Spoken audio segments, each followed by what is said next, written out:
Les invito a abrir sus Biblias a Primera de Timoteo 4. Primera de Timoteo 4, los versículos del 6 al 16, en particular, donde hemos estado estudiando las cualidades de un siervo excelente. Las cualidades de un siervo excelente.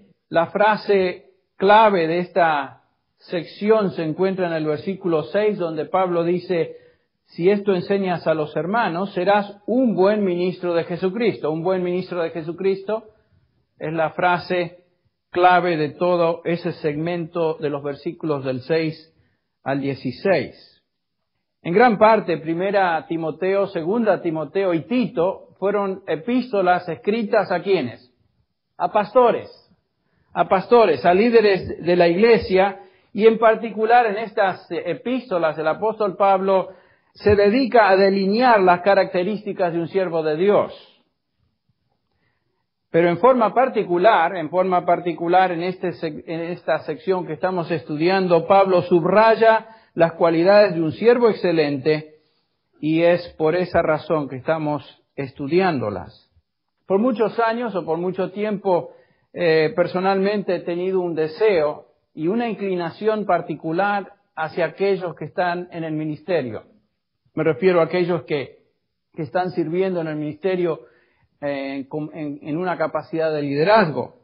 En una etapa de mi vida serví al Señor, preparé ministros, o mejor dicho, me dediqué a preparar pastores o futuros líderes de la iglesia a través del Seminario Bíblico de Puebla con la Misión Centroamericana.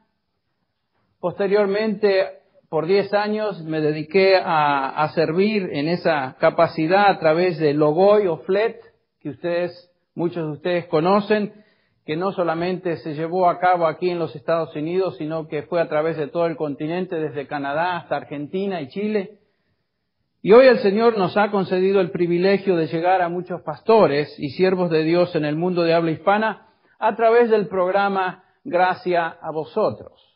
Ahora, con esto en mente, cuando llegamos a una porción como la que estamos estudiando, particularmente dirigida al hombre de Dios, es esencial que delineemos con mucho cuidado los principios que el Espíritu Santo, por supuesto, a través del apóstol Pablo, nos enseña en cuanto al ministerio y al ministro de Jesucristo. Les dije el domingo pasado que en cierto sentido este sermón o esta serie de sermones se dirigen a mí, pero por aplicación e implicación son dirigidos, o el sermón es dirigido a cada uno de nosotros como cristianos.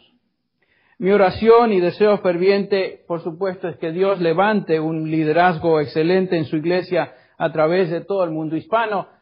La semana pasada comenzamos a estudiar las cualidades de un siervo excelente en este pasaje y cubrimos 4 de ellas, si ustedes recuerdan, y vamos a hacer un pequeño repaso. En primer lugar, dijimos que un siervo de Jesucristo advierte a su congregación del error. Advierte a su congregación del error. En el versículo 6 dice Pablo: si esto enseñas o si esto señalas a los hermanos, serás buen ministro de Jesucristo. ¿A qué se refiere? ¿Qué es la palabra esto o estas cosas? Se refiere a las doctrinas de demonios, espíritus engañadores, hipócritas, mentirosos, falsos maestros, de los cuales él habló en los versículos del 1 al 5. Si señalas estas cosas, dice Pablo, serás un buen ministro de Jesucristo. Entonces, lo primero que notamos de un siervo excelente es que advierte a su rebaño del error. Número 2, también dijimos que un ministro excelente es un estudiante experto de la Escritura. En el versículo 6, la última parte, dice Pablo: nutrido con las palabras de fe o de la fe y de la buena doctrina que has seguido. El siervo del Señor debe mantenerse nutrido en las palabras de la fe.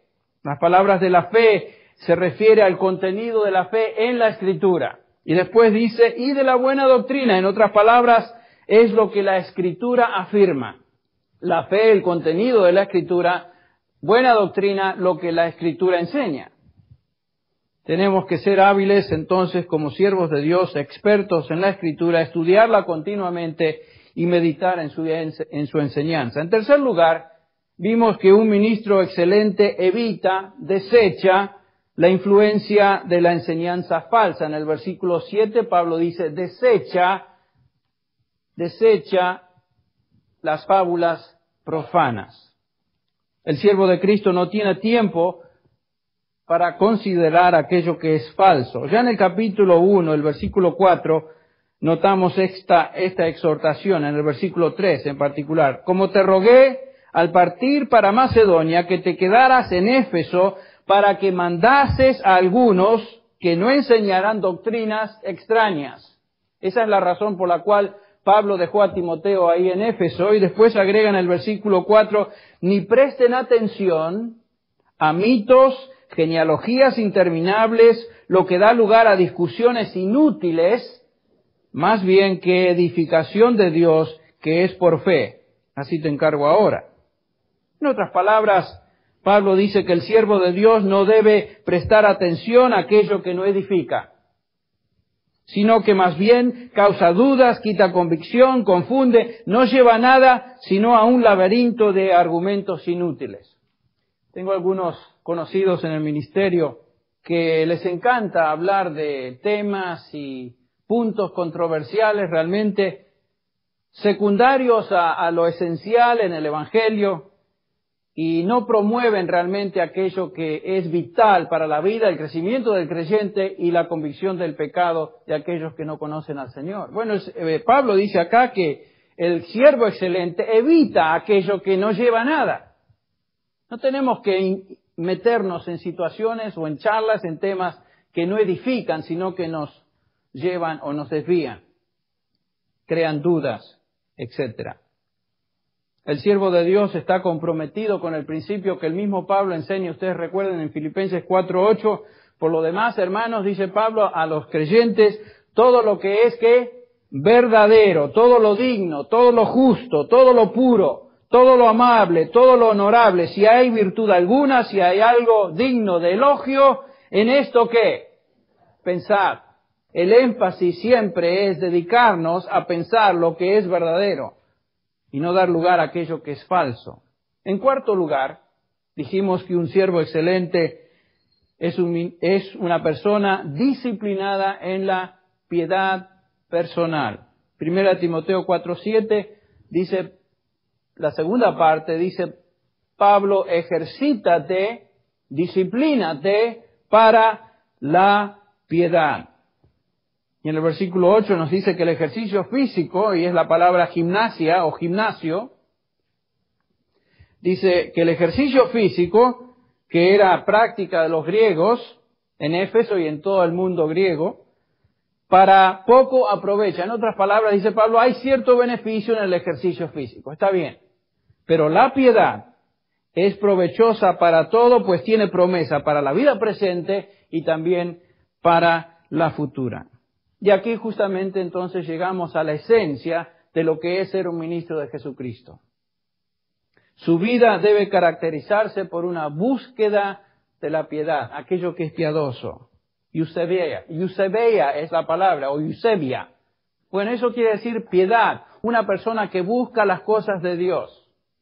Entonces, dice Pablo que un ministro excelente es una persona que vive, se dedica a la piedad. Su ministerio no se va a medir por su popularidad o por su habilidad en términos de la comunicación pública o cualquier cosa que este individuo haga en público, sino que el fundamento de un ministerio eficaz se encuentra en el temple, la fibra, el carácter espiritual del hombre de Dios. Ese es el punto. John Owen, el famoso escritor puritano, pastor y teólogo puritano, escribió lo siguiente: un ministro puede llenar las bancas de su iglesia, puede llenar las bocas del público, pero lo que ese ministro es sobre sus rodillas en secreto delante del Dios Todopoderoso, eso es y nada más. Bien dicho, ¿no? Lo que un ministro de Dios, lo que un siervo de Dios es sobre sus rodillas ante el Dios Todopoderoso, eso es lo que es y nada más. Lo que uno es en secreto es lo que vale, no lo que uno es en público. Lo que John Owen está diciendo y la Biblia afirma una y otra vez es que lo que Dios demanda de sus siervos va mucho más allá de su capacidad, va más allá de sus dones. El punto focal, la esencia del ministerio es lo que uno es en su vida espiritual. Es sostener en alto la verdad de Dios y proclamarla, por supuesto, pero a partir de una vida piadosa. Eso es lo que está diciendo Pablo. En el capítulo 3, ustedes recuerdan de esta misma epístola, cuando Pablo habla de aquellos que deben servir en la iglesia como ancianos, como obispos. En el capítulo 3, versículo 1, palabra fiel.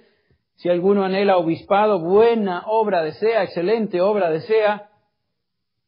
Pero ese hombre que va a llevar a cabo una obra buena, ese hombre requiere que sea, el versículo 2, una persona irreprensible. Dice el versículo 2, pero es necesario que el obispo, el pastor, el líder, el siervo, sea irreprensible. Alguien que se caracteriza por una vida íntegra. Si no es eso el caso, no tiene por qué ser, ni tiene cabida dentro del ministerio. Ese es el punto. Pablo entonces le dice a Timoteo que su vida como siervo de Jesucristo debe distinguirse por la búsqueda, el ejercicio, la disciplina de la piedad. Entonces vimos, un buen siervo de Jesucristo es uno que advierte a la congregación del error, que estudia cuidadosamente la Escritura, que evita todo aquello que es falso, que pueda tener aquello que tenga una influencia perniciosa en su vida, y es un individuo que está entregado a la búsqueda de la piedad. Ahora vamos a ver otra cualidad de un buen ministro de Jesucristo en esta porción. La encontramos en el versículo 10. La quinta cualidad de un siervo excelente es que está entregado al trabajo duro. Dice el versículo 10, porque por esto trabajamos, ¿no es cierto? Y nos esforzamos, o sufrimos oprobio, dice Reina Valera, porque hemos puesto nuestra esperanza en el Dios vivo, o el Dios viviente, que es el Salvador de todos los hombres, especialmente de los creyentes.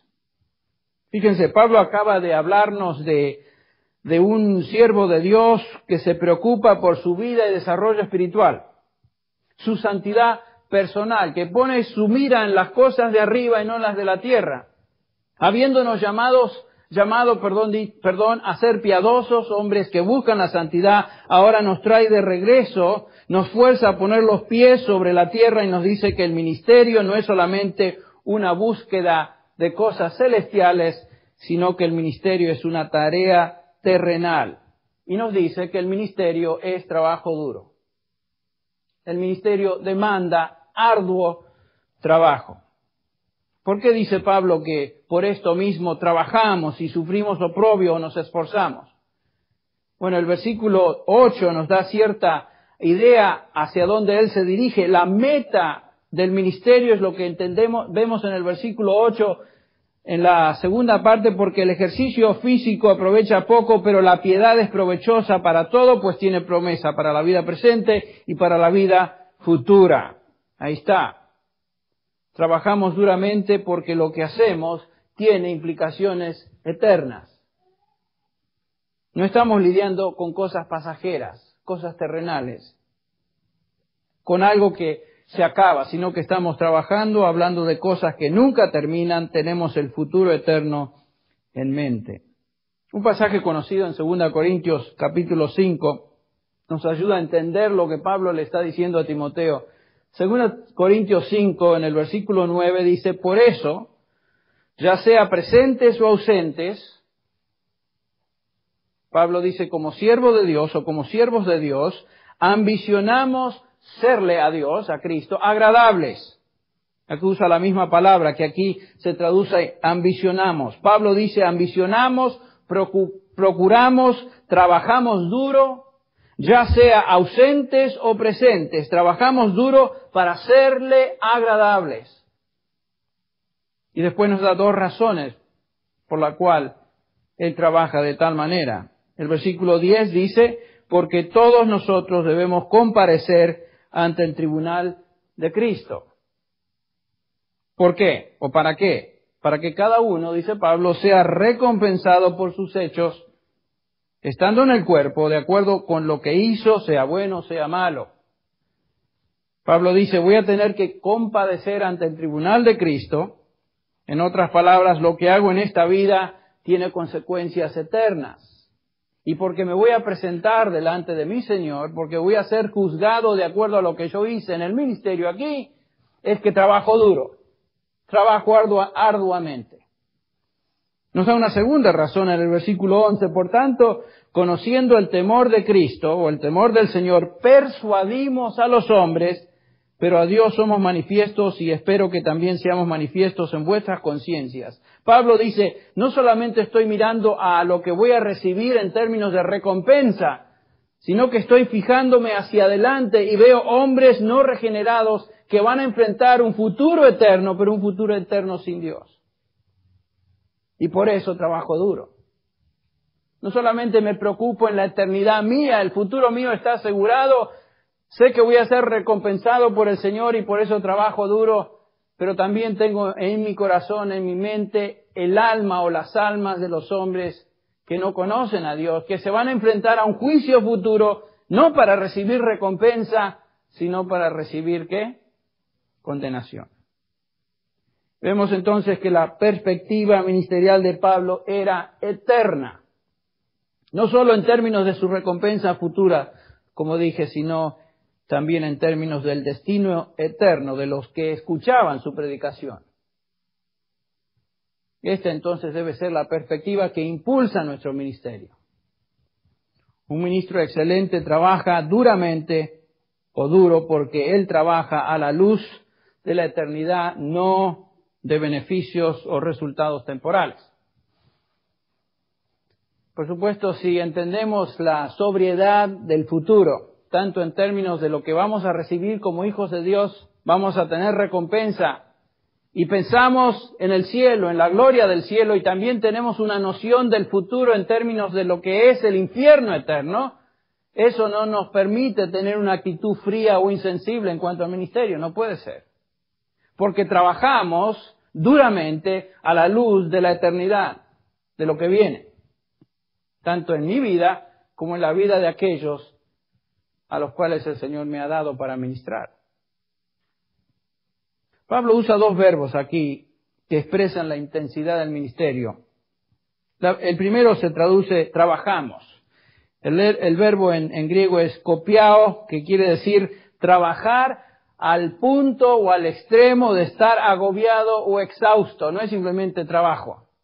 Bueno, voy a trabajar, me voy a echar mis 8 horitas de trabajo, me voy a la casa, leo el diario y veo televisión. No es lo que dice, es trabajar hasta el punto de estar agobiado. La segunda palabra que Pablo usa aquí, que se traduce sufrimos oprobio, es agonizomai. Y inmediatamente podemos prestar atención. Agonizomai. Eso quiere decir que nos sacamos dos términos, por lo menos en español, agonizar o agonía. Imagínense. Lo que Pablo le dice a Timoteo, mira Timoteo, el ministerio requiere tal trabajo que lo que vas a recibir es cansancio y vas a estar exhausto y vas a agonizar en tu trabajo, en tu labor. ¿Sabes por qué? Porque los propósitos de esa labor son eternos. Oswald Sanders, y muchos de ustedes han leído su libro sobre el liderazgo cristiano, dice lo siguiente: el líder que no está dispuesto a pagar el precio de la fatiga por su liderazgo siempre será mediocre. El verdadero liderazgo siempre demanda mucha energía y entre más eficaz sea el liderazgo, más alto el precio que ha de pagarse. Bien dicho.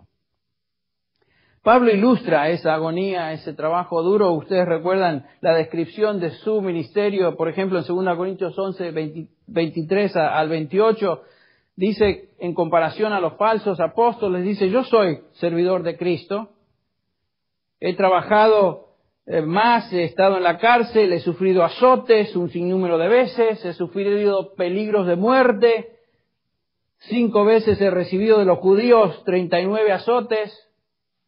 ¿Por qué 39? Porque el 40 se supone lo liquidaba y paraban al número 39. 3 veces he sido golpeado con varas, una vez fui apedreado, 3 veces naufragué, he pasado una noche y un día en lo profundo, con frecuencia en viajes, en peligros de ríos, peligros de salteadores, peligros de compatriotas, peligros de los gentiles, peligros en la ciudad, peligros en el desierto, peligros en el mar, peligros entre falsos hermanos o falsos hermanos, en trabajos y fatigas, en muchas noches de desvelo, de hambre y sed, a menudo sin comida, en frío y desnudez.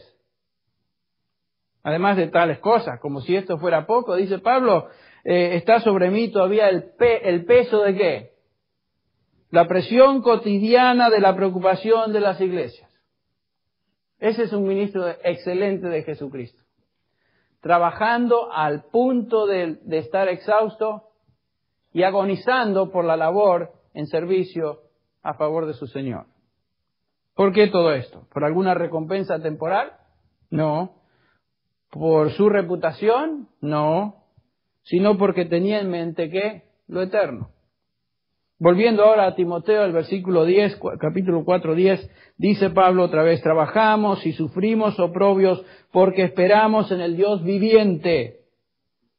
Como podemos ver, no fue ninguna satisfacción inmediata.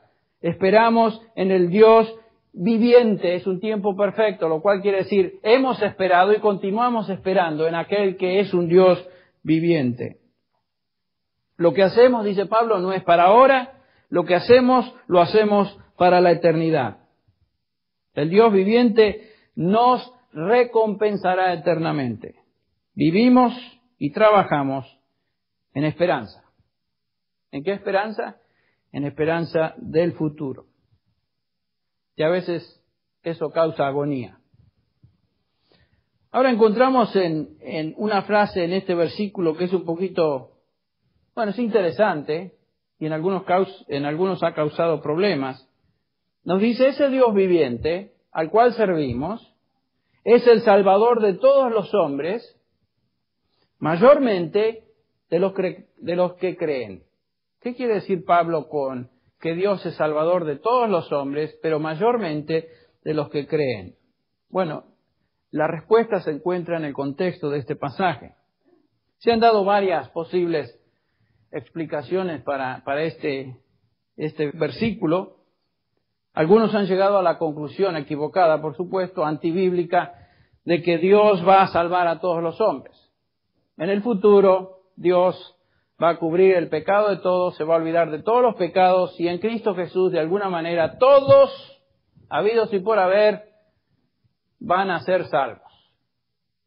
Como sabemos, eso es imposible porque la Escritura nos enseña otra cosa.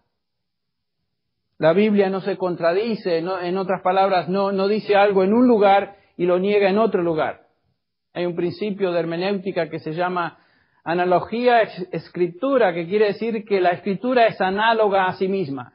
En otras palabras, lo que dice en un lado lo afirma en otro lugar y nunca se contradice. ¿Por qué? ¿Quién es el autor de la Escritura?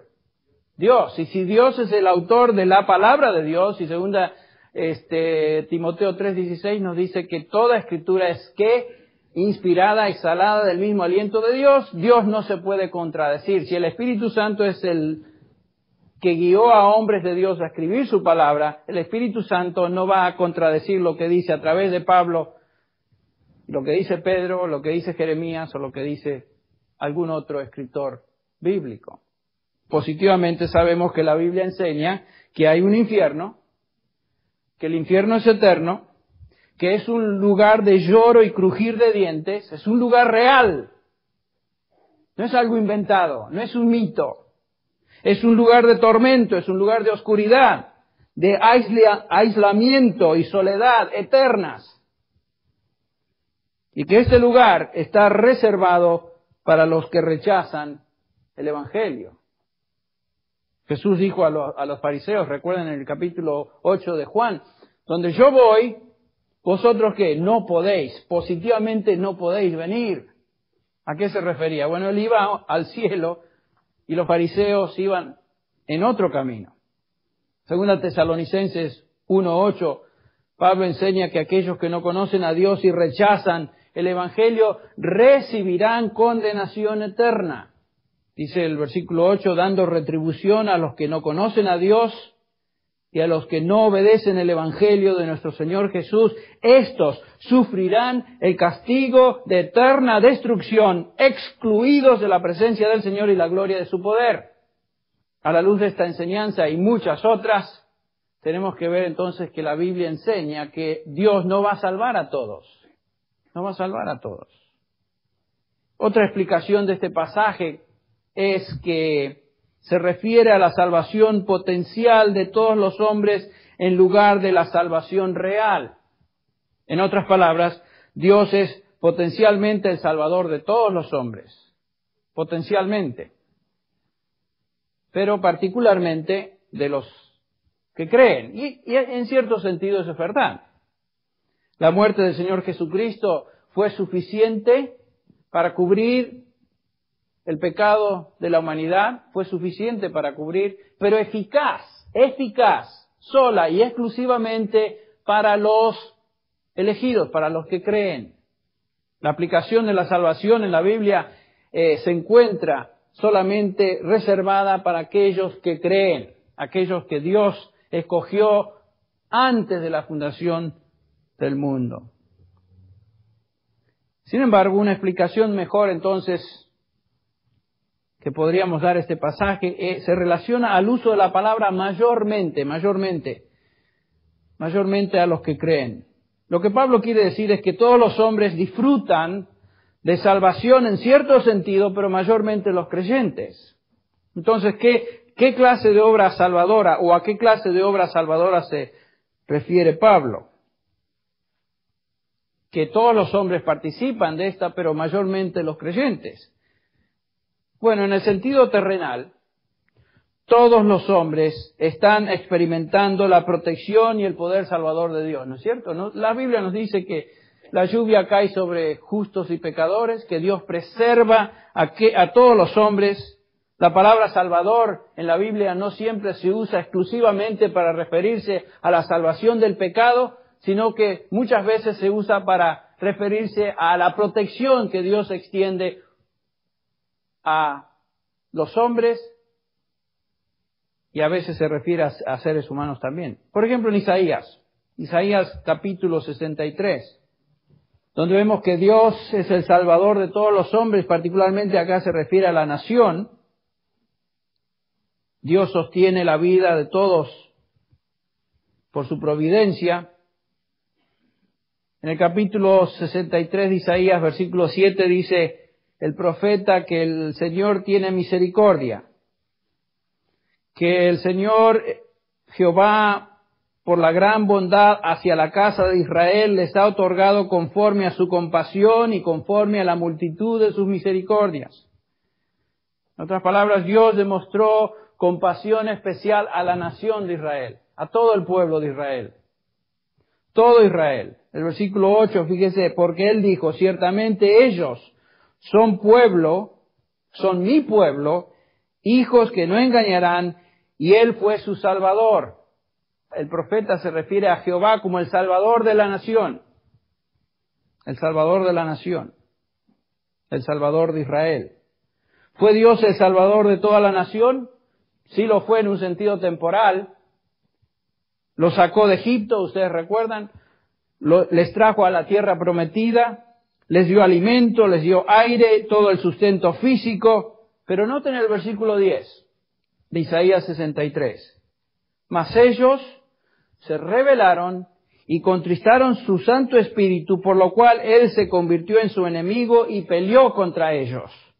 Ponga mucha atención. Jehová fue el Salvador de todos los israelitas en un sentido temporal, pero en un sentido espiritual solamente de unos pocos, aquellos que confiaron en Él. En 1 Corintios 10, el apóstol Pablo, hablando de Israel, nos dice, porque no quiero que ignoréis, hermanos, que nuestros padres todos estuvieron bajo la nube y todos pasaron por el mar. Se refiere a la experiencia ahí en el desierto. Y en Moisés todos fueron bautizados en la nube y en el mar. Todos comieron el mismo alimento.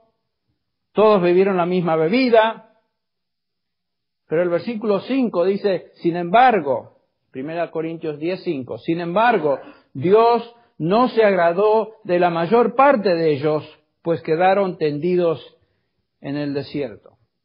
En otras palabras, Dios fue el Salvador de Israel, en el sentido de que proveyó sustento a nivel temporal a todos, pero salvación eterna solamente a algunos, a los que creyeron y a los que creen. Nos dice en Hechos capítulo 17 que, hablando a los atenienses, que Dios provee alimento y vida a todos los hombres. ¿Ustedes recuerdan los versículos del 25 en adelante?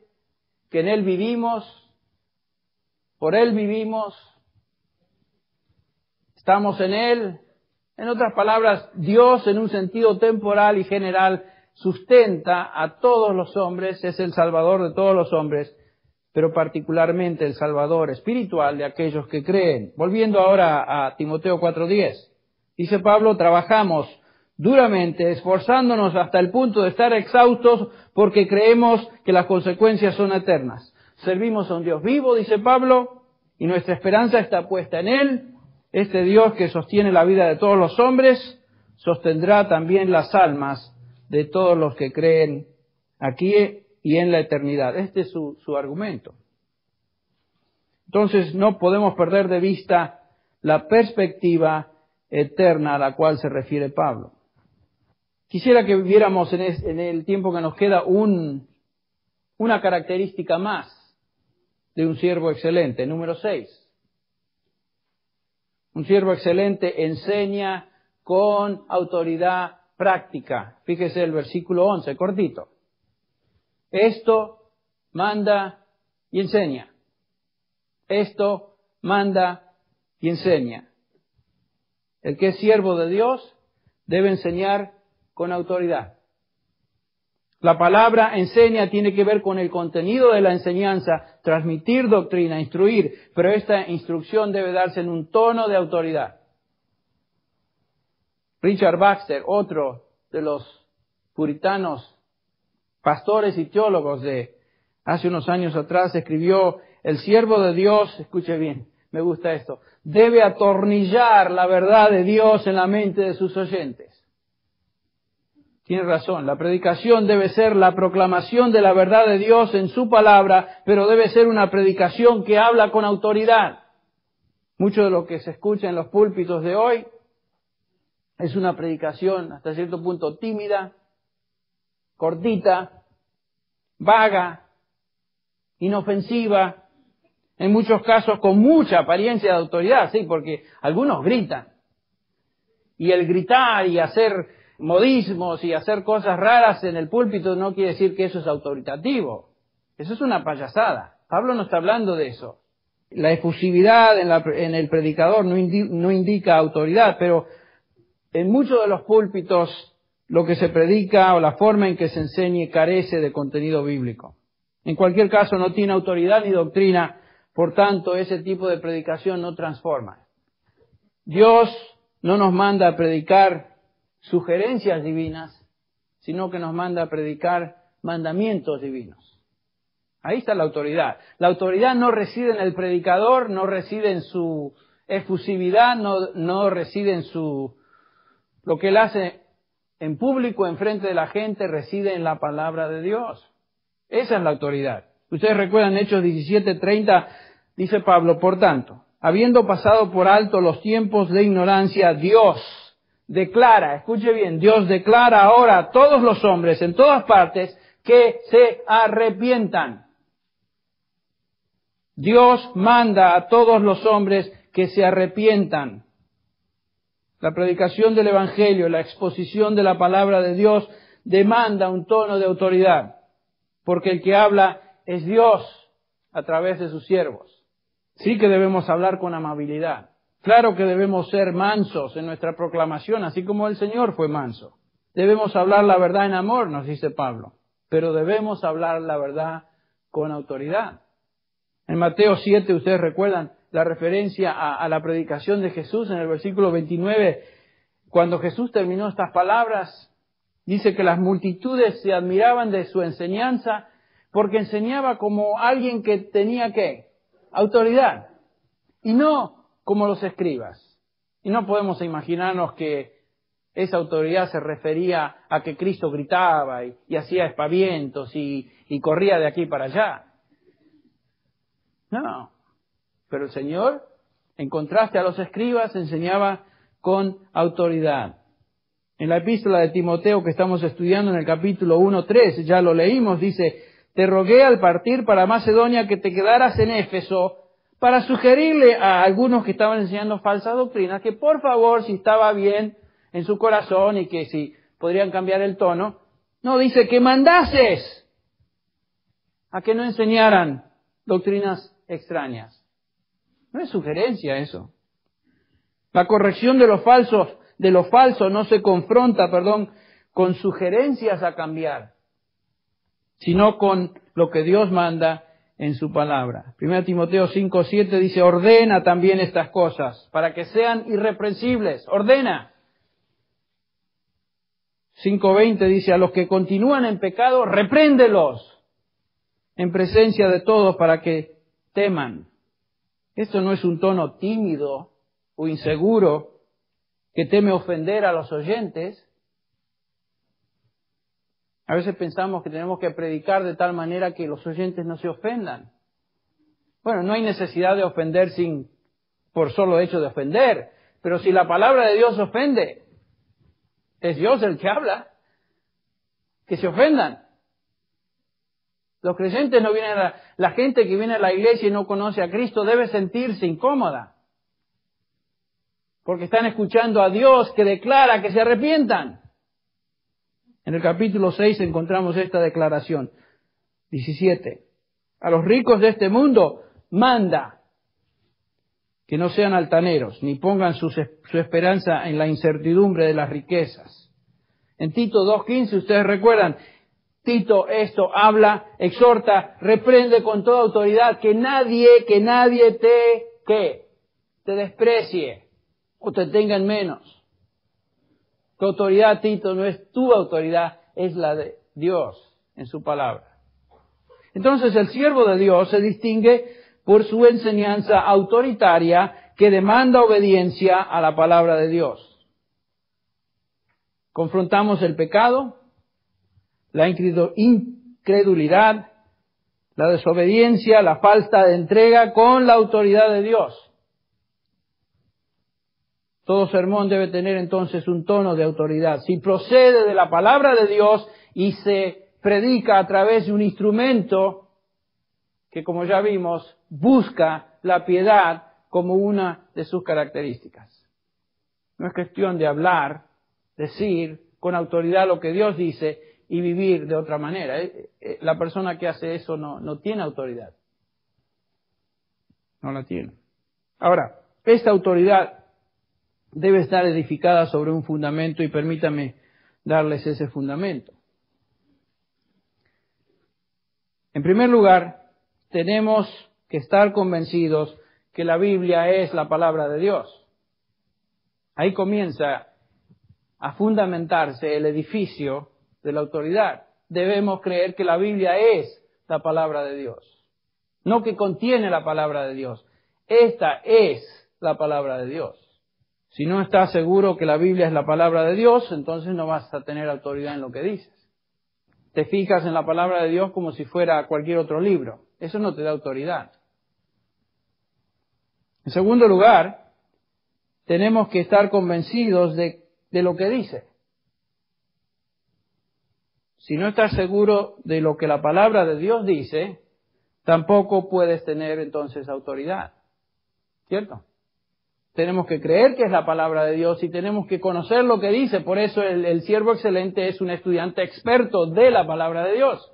Tiene que saber lo que dice para tener autoridad. La meta de un siervo excelente es ser un experto en la tradición rabínica de ser un conocedor de la palabra de Dios. Vamos en camino a eso. Y esa es la meta de un siervo excelente. En tercer lugar, tenemos que estar comprometidos a comunicarla. Esa es parte del fundamento entonces de la autoridad. Tenemos que estar comprometidos. Debe ser mi compromiso con Dios de que voy a comunicar su palabra. Lo tengo que hacer. Ay de mí, decía Pablo, sino que predico el Evangelio. Ay de mí. Ese era su temor. Y en cuarto y último lugar, tenemos que preocuparnos por la gente que escucha la palabra de Dios. No solamente para tener autoridad, en último lugar tenemos que preocuparnos o tener conciencia de a quiénes nos dirigimos. Tenemos que tener compasión por los que escuchan la palabra de Dios. ¿De dónde viene la autoridad? 1, compromiso con la autoridad de la palabra de Dios. Esta es la palabra de Dios. 2, comprensión de lo que quiere decir. 3, la convicción de que Dios quiere que se comunique. Y 4, la convicción de que los hombres necesitan oírla. Nuestra predicación debe estar repleta de mandatos de Dios, no de ruegos sentimentales, como se observa en algunos contextos. Tenemos que hablar la palabra de Dios con la autoridad de Dios y dejar que la palabra haga su obra, por supuesto. Un siervo excelente, entonces, habla con autoridad práctica. Entonces, para resumir lo que hemos visto el domingo anterior y hoy, un buen siervo de Jesucristo, primero, advierte al rebaño del error, es conocedor experto de la palabra de Dios, evita o desecha la enseñanza impía o falsa, trabaja arduamente y por último, lo que vimos hoy, habla con autoridad práctica. Habla con autoridad práctica. Y estamos a la mitad. Todavía hay 5 cualidades más que vamos a estar estudiando los próximos domingos. Ahora, este mensaje, dijimos, está específicamente dirigido para aquellos que dirigen la iglesia. Tengo en mente a ellos en particular y a mí, pero por implicación a todos nosotros que somos creyentes. Para aquellos que no conocen a Cristo y que posiblemente estén presentes algunos de estos individuos aquí, quiero que escuchen algo. Quiero recordarles que lo que hemos dicho y hablado tiene ramificaciones eternas.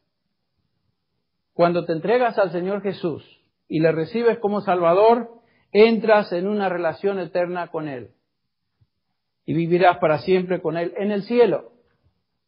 Ese es el futuro eterno de los creyentes. Pero si rehusas, si no te arrepientes, pasarás la eternidad sin Cristo en un lugar muy real que se llama infierno. Necesitas entregarte al Señor hoy. Él es un Dios viviente que provee salvación eterna para todos aquellos que creen. Entonces, en el nombre de Jesucristo, arrepiéntete. Pon tu fe, tu confianza, entrégate al Señor Jesucristo o sufrirás las consecuencias de rehusarte. Eso es lo que la Escritura dice. Y es lo que debemos predicar. Vamos a orar. Padre, te agradecemos en esta mañana por, una vez más, darnos el privilegio de congregarnos y meditar en la verdad de tu palabra. Gracias, Padre, por las cualidades que tú has subrayado de un siervo excelente. Ayúdanos a cada uno de nosotros que te servimos y enseñamos en tu nombre, Padre, a ser siervos excelentes, buenos ministros de Jesucristo. Ayuda a cada hermano o hermana en nuestra congregación que tiene la responsabilidad de enseñar a otros, a identificarse con estas cualidades y a buscarlas como parte de su vida. Bendice a cada hermano, Señor, a cada ministerio de nuestra congregación. Que esto se haga carne en nuestra propia vida. Bendice a cada creyente en nuestra iglesia, Padre, que de alguna manera está sirviendo a otros. Que esto sea parte también de su experiencia cristiana. Padre, en esta reunión, en este lugar, hoy, posiblemente haya alguna persona que no te conoce, que no conoce a Cristo. que va en camino a una eternidad sin Dios, no va a ser recompensado, sino que se enfrentará a un juicio eterno. Padre, hoy es el día de salvación. Hoy es el día de oportunidad. Toca ese corazón. Toca a esos individuos que todavía no conocen a Cristo Jesús como su Señor y Salvador en esta mañana. Gracias, Padre, por habernos, aquellos que pusimos nuestra confianza en ti, habernos salvado y saber, Señor, que nuestro destino está asegurado y que nuestra recompensa viene de ti y que estamos trabajando con metas eternas, no con beneficios temporales. Gracias, Padre, por esta exhortación esta mañana tan clara de tu palabra. Te alabamos y te bendecimos en el nombre de Jesús. Amén.